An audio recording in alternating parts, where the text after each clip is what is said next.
All right. Hi, folks. This is Larry Mussolino. Wanted to record a quick video here to help you get started in the Module 8 skills practice. And this module is really about finding what are called definite integrals. So an integral is a way really to find an area under a curve. And a definite integral means we put a lower bound here of 3, let's say, and an upper bound of 7, just as an example.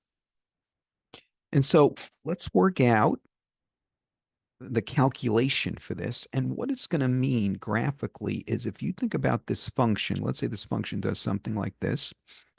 To find the integral really means find the area under the curve. So if I mark x equal 3 here, and x equals 7 here, then this integral is really finding this area under the curve between these two vertical bounds. And let's just make something up. Let's say this area turns out to be 13.7. I just made that up. That's the numeric answer to this definite integral. So what makes it a definite integral is the fact that we included the lower and upper bound. And that really kind of specifies the horizontal span of the area that you want to calculate. And so when you work out a definite integral, you're going to end up with a numeric answer like this, 13.7.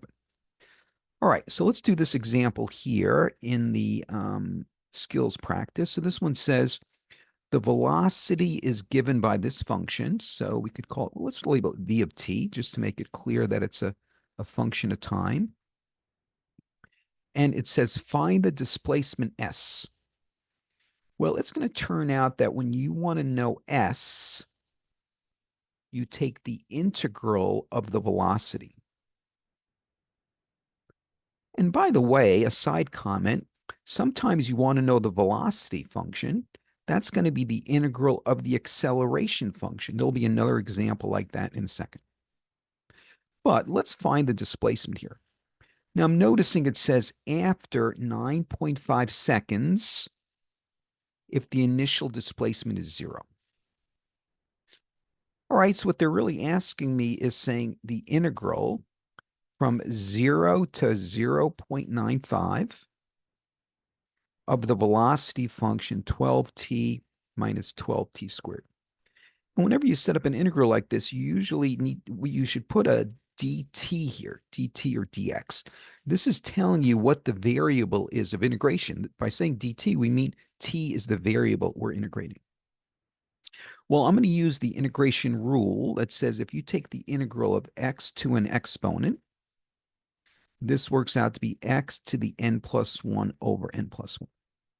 But of course, we're using the letter t here, so I'm going to write this as t to an exponent. That's t to the n plus 1 over n plus 1. So I'm going to apply that. So let's work it out. So let me take the integral of 12t. Well, 12 is a constant, so I just copy that down. The integral of t to the 1 is going to be t to the 2 over 2 according to this formula right here. All right, let me come back here. What about the integral of t squared? Well, that's going to be t to the 3 over 3. So we just did the integration. Now, usually what you do is you put a vertical line here, and you put the lower bound 0, the upper bound 0.95. This is reminding you that you're going to now have to plug in these limits. Before I do that, let me clean this up a little bit because I have a 12 divided by 2. That's a 6. So it's going to be 6t squared minus, here I have a 12 divided by 3. That's 4. 4t to the third, and I need to evaluate it between these two bounds. All right, now here's how you work out a definite integral, because remember, you have to come up with a numeric answer to this. What you do is you first plug in the upper bound, 0.95, into this expression. So what I'm going to do now is plug in the upper bound, which would be t equals 0.95. So let me do that. It's going to be 6 times 0.95 squared minus 4 times 0.95 to the third. Then what you have to do is plug in the lower bound, which in our case is 0, and do a subtraction of these two results. So now I'm going to plug in t equals 0. So it's going to be 6 times 0 squared minus 4 times 0 to the third. And now I'm just going to work this out on my calculator. You might notice this back part is just 0 here. So I can kind of ignore that because that's just going to work out to be a 0. And if I work this out on my calculator, it works out to be 1.99 rounded to 2 decimal places. Okay, so what it means is this piston traveled 1.9 millimeters in the first 0.95 seconds. Okay, if I was analyzing a car engine, maybe I'm a car engine designer, I might be interested in this. Okay, so this is the idea of a definite integral. To work out a definite integral, you plug in the upper bound first. That's what we did here. Then plug in the lower bound second. That's what we did back here. And then you do the subtraction, where you take the result from the upper bound and subtract the result from the lower bound. That's the numeric answer to this problem. And again, graphically, if you were to plot this graph, it might do something like this. I'm just making that up. But if you were to plot the graph, we're finding the area from t equals 0 to t equal 0.95. And so that would be this area. And we just figured out that area turned out to be 1.99. All right, let's take a look at another example. Maybe we can do one with acceleration. So let me go get another example. Clear the screen here.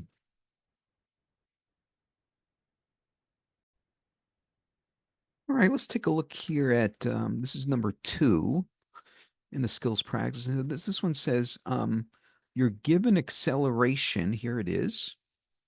Find the skier's velocity as a function of time if v equals 0 when t equals 0. Now, I'm noticing they're asking me to find v of t. So they're really asking me to come up with a function as my answer here. So this is not going to be a definite integral. This is going to be what's called an indefinite integral. Well, if you want to find the velocity, it's going to be the integral of the acceleration. Okay, let me make a little note over here on the side. If you take the displacement function s and take its derivative, you get the velocity function. If you take the derivative of that, you get the acceleration function. But sometimes you want to go the other way. What if you know the acceleration function and you want to go back to the velocity function? Well, this is going to be the antiderivative. And of course, we call that the integral. Same thing if you know the velocity function and you want to know the displacement function, you would use integration. That's what we did for problem number 1. All right, so what we have to do here is if we want to know v of t, we've got to take the integral of the acceleration function that they gave us, which was 300t over 30 plus 0.5 t squared on the bottom like this, dt. All right, well, this is going to be kind of a messy integral here to work out, and I think we're going to have to use a method called u substitution. So here's the way that works. Let me go ahead and let me erase some of this stuff over here. So what I'm noticing here is I'm going to let u be this quantity inside this parenthesis. I'll explain why in a second. But I'm going to let u equal this expression. So let u equal 30 plus 0.5 t squared. Now, what you do for u substitution is we want to take this integral and rewrite it. So our goal here is to rewrite the integral as the integral of u to an exponent du. Because if we can get the integral to look like that, when you go ahead and do the integration, it'll be u to the n plus 1 over n plus 1, right, plus a constant. So let's work out du dt here for a second. The reason I'm working out du dt is I want to come up with an expression to get rid of dt and replace it with the du that we need. All right, let me take the derivative of the right-hand side. The derivative of this constant 30 is 0. And then this 2 is going to come down in front and multiply the t. And you subtract 1 from the exponent, so it's going to be t to the 1. So then du dt is really just t, right? Because 0.5 times 2 is 1. And so it's 1 times t, which is t. Now, what you do is you solve this little equation for dt. So I'm going to multiply both sides of this equation by dt. This is a t down here. And I wanted to cancel out the dt in the denominator. So that gives me du is t dt. But I'm trying to solve this equation for dt, so I'm going to divide both sides by t. So I'm ending up that dt is du over t. All right, that's what I need for the u substitution part of things. So let me go back to this integral, and I'm going to do some substitution. I'm going to leave the top alone for a second. Let me come down to the bottom of the fraction. Well, what's in the parenthesis here is what we called u. So this is going to be u squared. In place of dt, I'm going to use this substitution, which is du over t. Well, I'm noticing now there's a t that cancels out. This t cancels out with that t. So it's leaving me the integral of 300 over u to the 2 du. All right, let me do a little algebra trick here. I'm going to take u to the 2 and move it upstairs.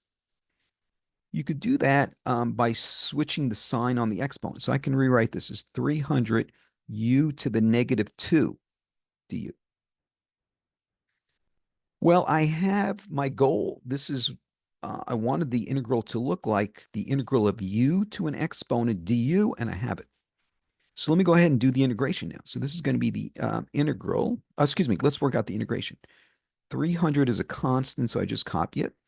It's going to be u to the negative 2 plus 1 over negative 2 plus 1. I'm following this rule down here to work out the integration, plus a constant. All right, and so this is going to be 300 u to the negative 1 over negative 1. So this is going to be negative 300. Now I'm going to move this u downstairs and make it u to the positive 1 on the bottom, plus a constant. Now what you do here at the very end is you substitute back for u, because u is just like a temporary substitution. So I'm going to come back here. U is 30 plus 0.5 t squared. So I'm going to replace that. So here's my final answer for v of t. Negative 300 over 30 plus 0.5 t squared plus a constant. Okay, and that's v of t. Now, I'm not quite done yet because I want to be able to figure out what is this constant back here. And they gave me one more fact in this last sentence of the problem. It said, find the skier's velocity if v equals 0 when t equals 0. So let's go back. Let me erase some of this just for a little more room. So let's figure out this constant c then to finish up this problem.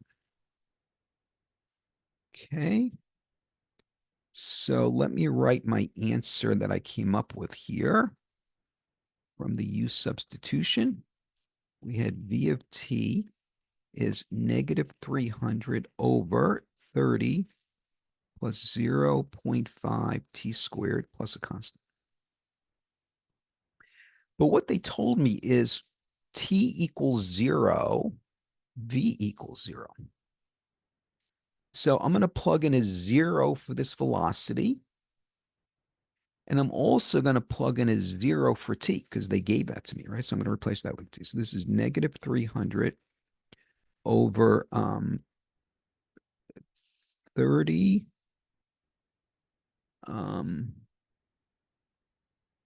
times 0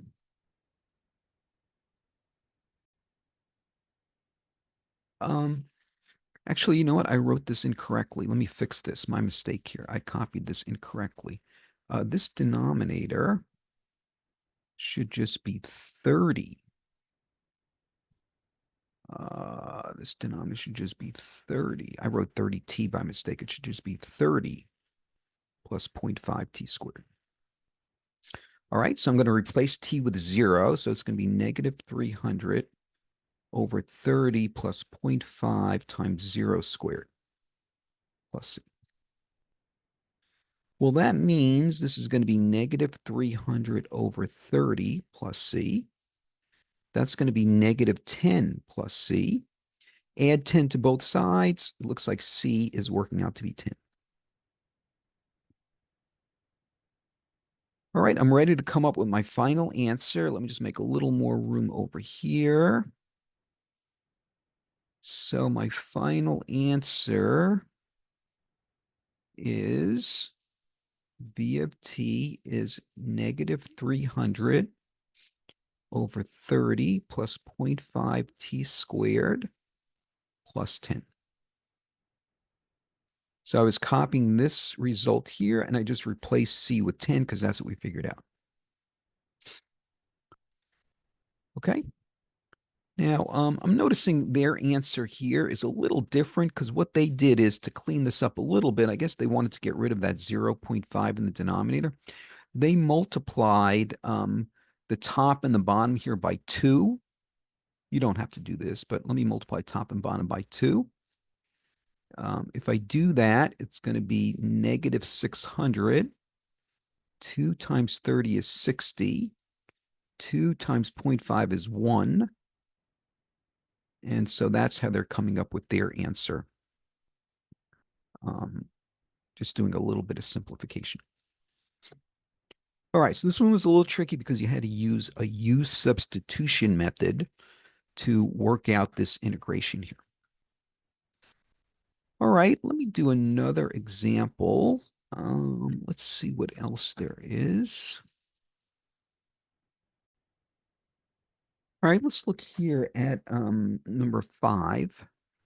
And so this one is a definite integral example, but we're also going to need a U substitution here. So let's take a look. So what it's telling us here is the current is given by this equation.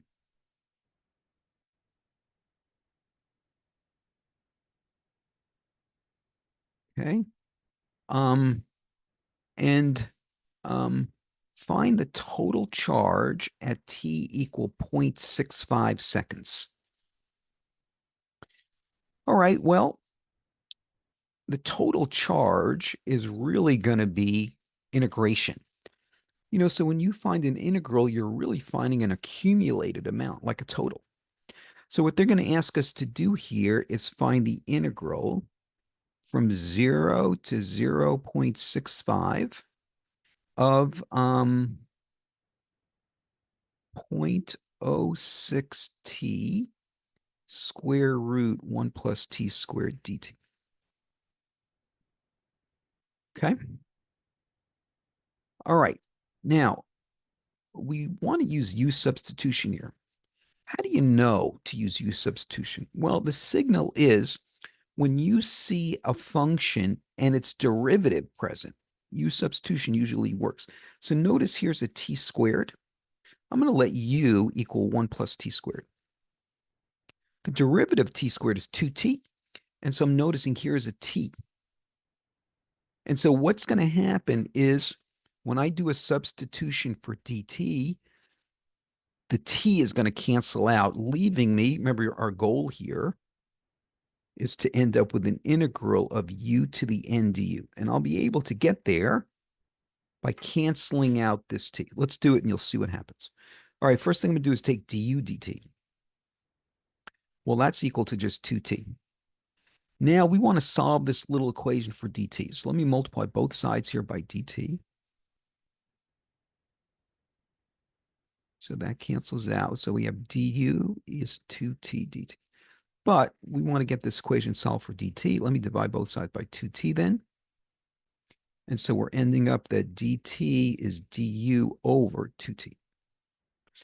All right, let's go do a u substitution then. So this is going to be the integral of 0 to 0.65, 0.06t. I'm going to leave the t there for a second, but it's going to cancel out.